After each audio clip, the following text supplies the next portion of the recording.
Hi, my name is Bang from Bang Technologies, and I'm very excited to tell you about our Cambridge Space Portal, which is our online web platform used to deliver the Cambridge Space Program, our proprietary STEM workshops. That is gamified, immersive learning.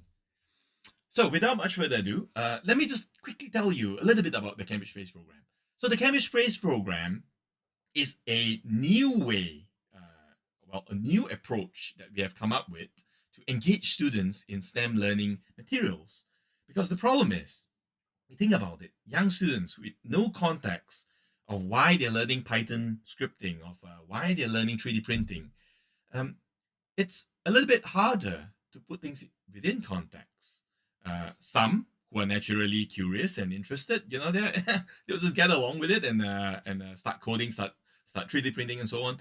But the issue is sometimes students just need a bit of context. And that's what the Cambridge Space Program is designed to do. So in our program, we tell the students that they are all entrepreneurs building products to sell to aliens in an alien planet. And we use the space portal to deliver messages to the students at specific times. So messages, instructions. It also serves just as a general platform for them to buy stuff, buy materials. And I'll quickly show you what I mean. In this case, this first message. Hello, I'm Professor Malcolm Bolton, Space Director. I need everyone's full attention right now. We're moments away from making contact with an extraterrestrial species. So, the space director, who's actually played by an emeritus professor from the University of Cambridge, Professor Malcolm Bolton, he's actually very senior, and has graciously agreed to play this part just because he found the idea so interesting and unique. It was fun. Anyway, he delivers the messages. The space director delivers messages at specific time to the students. So they get mission updates, and then they will get told, okay, initially, oh, we have aliens. We don't quite know they're friendly or not. Then later they say, it turns out they're kind of friendly. And then they're told, okay, now we know that they're friendly, and let's try to sell them some stuff. Hey, capitalism, right? It works. So there's also time limited updates. So these are messages that helps gives them some additional clues and tips, and so on. But what's interesting here is that students and organizers, they will each have their own login. And of course, this is just a demo user. And different login will have different access. So a student who is the CEO of his company, for example, he will get access to the CEO tab. But because this is demo user, you get a view of an overview of all the different tabs. So we are able to deliver group-specific announcements. So these are only specific groups receive them. And of course, they all have access to the schedule as well. Right now, all of this seems to be shown, but during the program, they are only shown at specific times. They have access to make their own notes. They have access to learning materials, in this case, how to do web development, how to do 3D printing, how to do electronics. And all of these materials are, again, enabled at specific times only, when those sections become relevant. They have access to their team management tab. So right now there's only one user, but in the actual session, students will have their CEO, CTO, CMO, engineers, and so on, and they'll be able to see how many credits that they have and manage their profile pictures, their logos, and so on. So as I mentioned earlier, the CEO will get access to CEO specific instructions. In this case, it's to manage the group. The CFO, who's in charge of finance, and also buying the materials, he will get access to their own tab. And the CFO has a tab where they are able to view what's on the shop.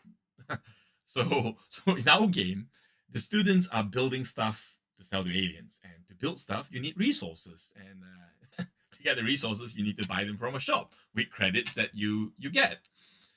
So they're able to view, but this is very much a view-only scene, so they can't quite buy the stuff here. The reason is because we have a physical shop.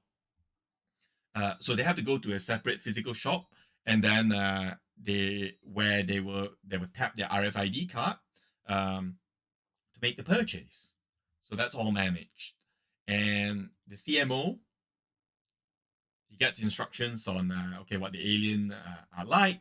So this an interesting part of our of how we have designed the game is that we tell the students at the beginning, hey, here's a briefing. This is what the alien planet is like. This is what the aliens, their demographics, what they like, dislike, so on.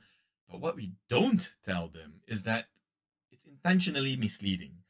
So the person who has written the brief, and we mentioned this at the beginning of the workshop, the person who has given them the brief has never been to space. He has never been to the alien planets. He has never met the aliens. And that's the only clue that we give. It's only when the students actually speak to an alien. In this case, it's a guy, an actor or an actress in an alien costume. It's only when the students speak to the alien and interview the alien and kind of find out what the customer requirement is that they realize, the briefing that they have been given is incorrect. And similarly, in order for them to visit the alien planet, we have a separate VR software. So we wrote all the software. Well, I wrote all the software for them to actually visit the alien planets.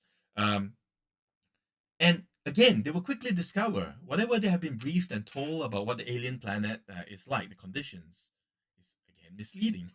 And because different students with different roles get access to this information, they have to communicate that with their team. Hey, I've seen this, by the way. And then, groups that play the game well, they're able to communicate that information properly. And they'll quickly figure out that, we have dropped hints and puzzles along the way, and that's something for them to figure out. So what's also very critical is the Bang AI, generative AI system that we have implemented to assist in the running of these workshops. In this case, it's running GPT 4.0 under the hood, and students will use it to assist them really to say, okay, they want to make their business case, generate a list of reasons why I should build a zoo, for example. And it sends to the OpenAI service, and of course you get a list. So this is very much GPT response. But what's important is that all of these responses are logged on our Azure servers. They are logged as well as the response that gets served to them. Reason being, it allows us to then go back and do some analytics to figure out, okay, how have the students been interacting with the systems? What are they trying to learn? What have they been served? Did that satisfy them? And did they go back to the system and prompt some more? Similarly, we have a image generation system. Generate an image of an elephant riding a dog. I don't know. That's just one of my go-to images to to generate. Okay, so again, this is just running DAL E3 under the hood, and all the prompts as well as the images that get served to them is logged and tracked and saved onto our servers. Come on. So you can see here, it says 9 images remaining. So we allocate credits to the students to generate it. In the running of a session, each group gets certain amount of credits to generate images. We don't quite charge any credits for the tokens to the students, but okay, it's not quite riding the elephant, but yeah, it's DALL-E 3, not quite mid-journey. Anyway, these credits are how many images that they can generate, but the organizers, they will have a lump sum of credits. They could be in the thousands, tens of thousands of credits that we actually sell on a subscription basis. So there's a set amount of tokens and set amount of image generation credits that they can use throughout the year to run their sessions. And if that runs out, then they can top it up. So yeah, that's basically it. So in the future, just a little bit on future plans, we have actually built some prototypes on our end that are not live yet. That will be new tabs that allow us to serve WebGL microgames. So an example being, students will be able to program virtual harvesters to farm more credits. Virtual harvesters on this alien planet to farm more credits.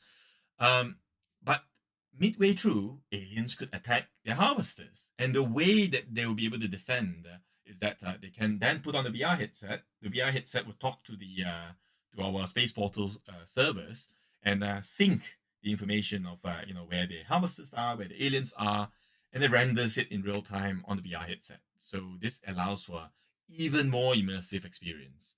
And similarly, this also allows us to integrate further all the different parts. Another example being 3D printers. So right now, in order for us to teach the students, get them engaged in 3D printing, we have physical treasure chests that if the students want to unlock it, they have to 3D print the key with the right design to unlock it, to get the bonuses inside. But the design of the 3D models are currently done on a third-party software. So there's a free third-party software such as Tinkercad. But in the mid-term plans, we want to integrate all of this within our platform because it's just 3D mesh manipulation. Just manipulating the vertices, the edges. It's it's something that we should be able to integrate on our platform as well.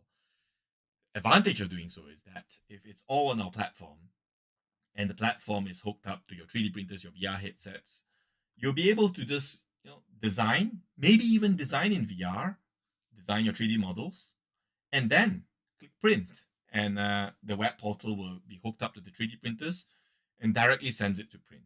So all seamlessly integrated. Right now, yeah, that's to come. That's to come.